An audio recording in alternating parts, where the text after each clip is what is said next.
you going Yeah. in the first half. Why was it so difficult to get any rhythm in the half court? Yeah, I thought in the first half we got some good looks and didn't finish around the rim. And that could have been, some of that could have been them, obviously, because it's away from me. But we had some open looks on the perimeter that didn't go down, and you're going to have that. I thought we had to put them in a little bit different position going into half, and we weren't. But we still felt good about it. They generate a lot of, and force a lot of turnovers, and we have 5 at the half. I just thought, like, man, if we could have 10 total for the game, that would be good for us. And we have 10 in the second half. And more than anything, it was just kind of an avalanche. Like, obviously, we have a good offense, and they made us, obviously not look like we had a good offense because of their pressure and their ability to switch. And we just got bogged down more than anything. But I was really impressed with Torrey 27. I thought his fight was fabulous. I thought he was into us. But just the determination. Like, he never gave in to anything. He played hard and stayed with it. I like their size. I like their physical play. They do a good job of switching and knocking you out of things. And you got to keep the ball off the base and kind of their kill zones, and try to operate in the middle third. And when we did, we had more success there. But just way too many turnovers in the second half. And then more than anything, I just thought they stole our spirit. When we would get open ones, then we would miss it and then get frustrated. And then, trying to get fouled or like whatever we do, our frustration level got there. But you got to give Iowa State credit. Our reason for having a high frustration level was them. They were damn good. They took us to the woodshed. I asked you the other day about the differences between defending Texas Tech and Toppin and these guys, and you talked about sort of their depth. Yeah. And Jefferson gets that third foul to start the second half, and that's where things really take off. I guess just what did you see there in terms of not being able to take better advantage of his absence, or just what they did Right. to capitalize on? Yeah, obviously, Tourier and Jefferson aren't like high-volume three-point shooters, but yet they get 6 between them. I think things of that nature, for us, we wanted to be there with him. I thought we did an okay job with him. Like, I don't know if he's ever made 3 threes in a game. He turned the ball over 6 times.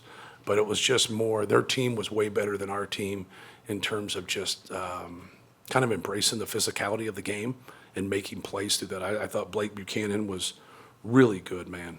And then, Milan's is a star. Like, and I told our guys, I'm not mad when Milan shoots a fadeaway 18-footer in the corner and nails it. Like, guys, I'm not mad about it. But you can't give him a rhythm 3. You got to make things difficult, and you can't let him get angles with that. And so that wasn't it. I just thought overall their details and their toughness were better than ours. That's an overstatement. Matt, the players were in here and they said that Iowa State was more connected. Is that maybe the most surprising thing when the 3 guys who came in here have played 4 years together?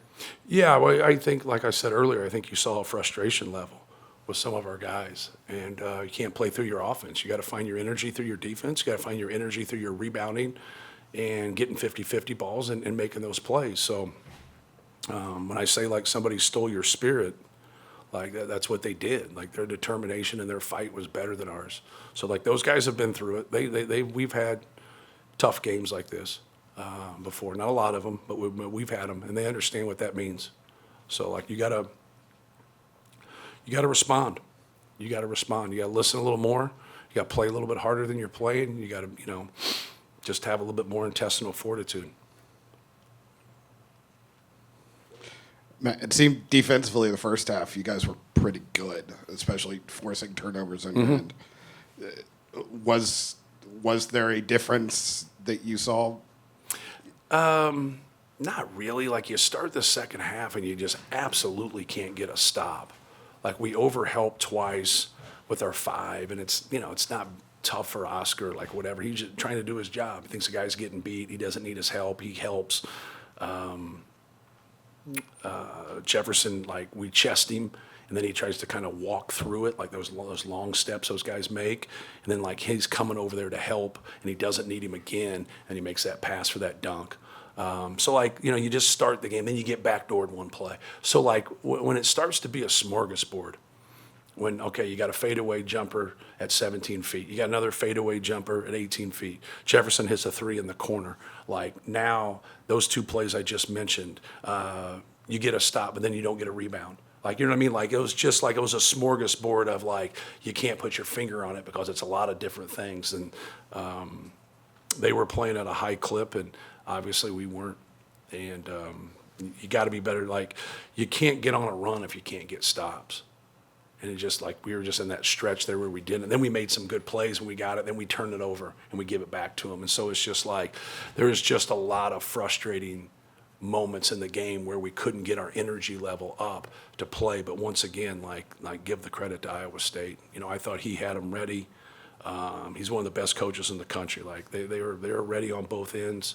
I thought we were ready. I think from the first half, like if we're making shots and going, you're in a different position there. I think you have a different game. Doesn't mean we win, but I think we have a different game. And but that just wasn't the case. I like the dude Zero Heiss, if I'm saying his name right. Like that's a functional winner, right there. I know I talked about 27.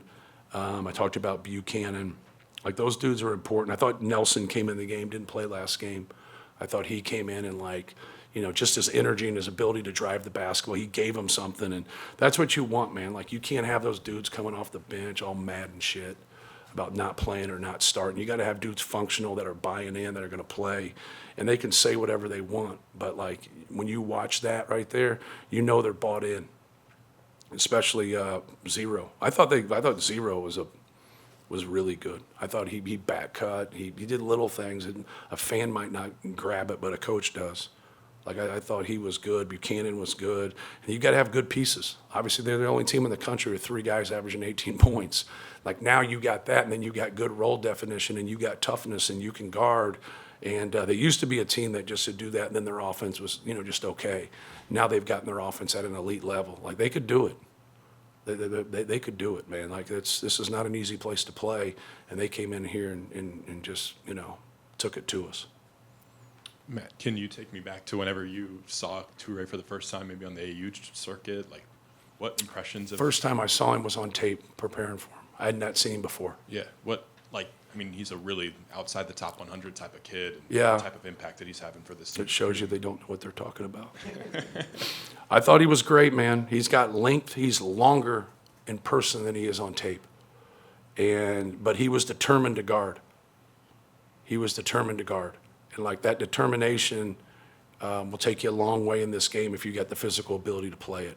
And he's got the physical ability to play it.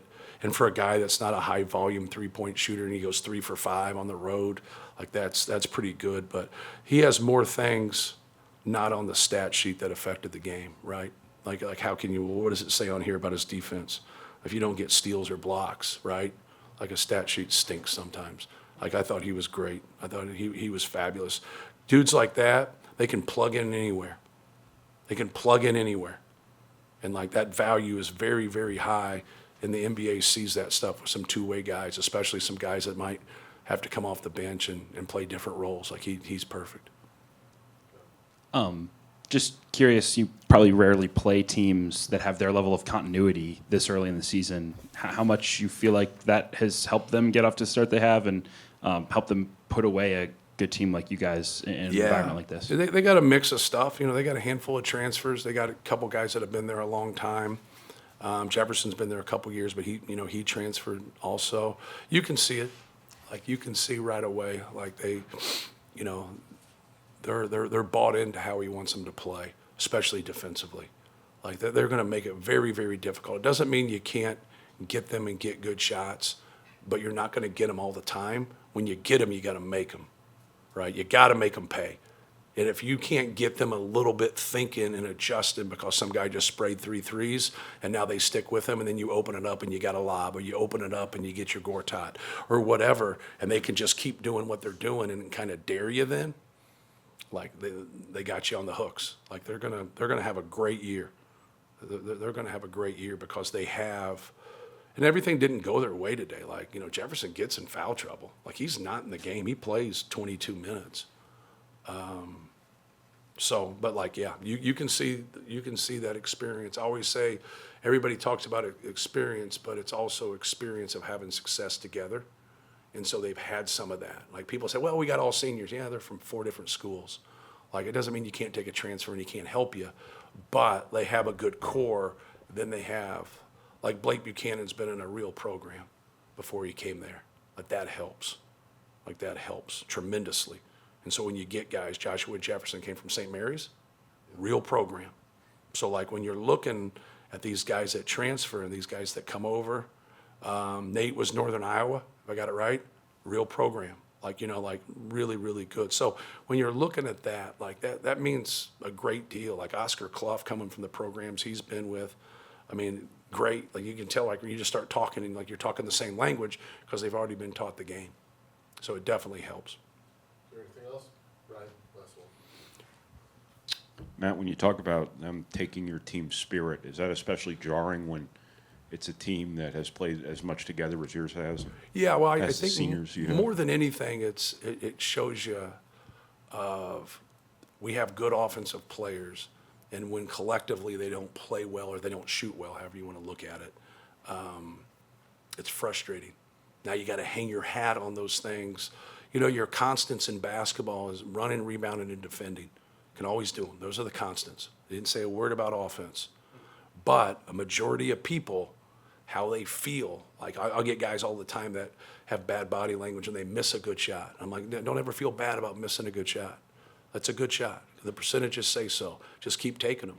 Keep feeling good about it. Like hang your head, and that's something that we have to be able to do. Obviously, you want to get in games and play better offensively and shoot better offensively, and then you have that spirit to you, and it takes a level of toughness, to be able to miss shots and keep doing your job and keep doing other things that hopefully help you grind out a victory.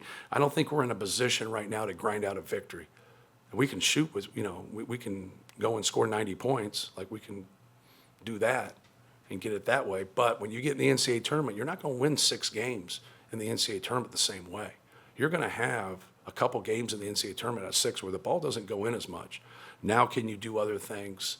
And I told our guys, I compared it last year to Houston when we got beat by Auburn. Like we went 3 months, but like we were overwhelmed against Auburn. We were overwhelmed here. And I just said, we're going to get a chance. And we're in a different position now than we were last year. So we're going to get a chance to play somebody of that caliber in the NCAA tournament if we can win some games in the NCAA tournament. And then we got Houston. And I thought we were ready for that. I thought game plan was great. I thought our guys were ready. But we also made some shots against Houston, right? We made some shots to be able to get it to that point. And that's where we got to, really look at this and say, like, when we got people in our league just as good as these guys. All right, I know they just played well and they look like they're maybe the best team in the country tonight. But, like, we got teams in our league just as good as these guys. So we're going to have other opportunities. And, we got to be able to respond. But I think more importantly, respond, on Wednesday.